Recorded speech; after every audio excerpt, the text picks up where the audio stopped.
அன்பார்ந்த தமிழ் சொந்தங்களே, நான் உங்க திருச்சி சுபீர். கதை கேட்க தயாரா இருக்கீங்களா? குட்டி கதை. ஒரு சலவை தொழிலாளி தான் ஆசையா வளர்த்த கழுதையை கூட்டிட்டு வெளியூர்ல இருந்து ஒரு நாள் ஊருக்கு திரும்பிட்டு இருக்கும்போது குறுக்கு வழியா போகலாம்னு சொல்லிட்டு காட்டு வழியா வந்தாரு. வர்ற வழியில தடுமாறி அந்த கழுதை ஒரு மிகப்பெரிய குழிக்குள்ள விழுந்துருச்சு. குழிக்குள்ள விழுந்த கழுதையை காப்பாற்ற எல்லா முயற்சிகளையும் எடுத்த அந்த சலவை தொழிலாளி தோத்து போனதெல்லாம் மிச்சம். இப்படியே விட்டுட்டு போனா கஷ்டப்பட்டு சாகுமே அப்படிங்கிறதுக்காக இருக்கிற மண்ணெல்லாம் அள்ளி கொட்டி மூடி கொன்றலான்னு முடிவு பண்ணி எல்லா மண்ணையும் உள்ள தள்ளி விட்டாரு சலவை தொழிலாளி.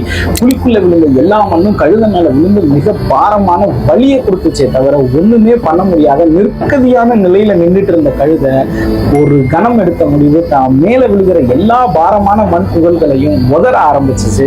அதுக்கப்புறமா மேல விழுந்த எல்லா மண் துகளும் கீழே போக போக அது மேடுகளை உருவாக்கி பள்ளத்தை விட்டு துள்ளி குதிச்சு கழுத வெளியில வந்து தப்பிச்சிருச்சு.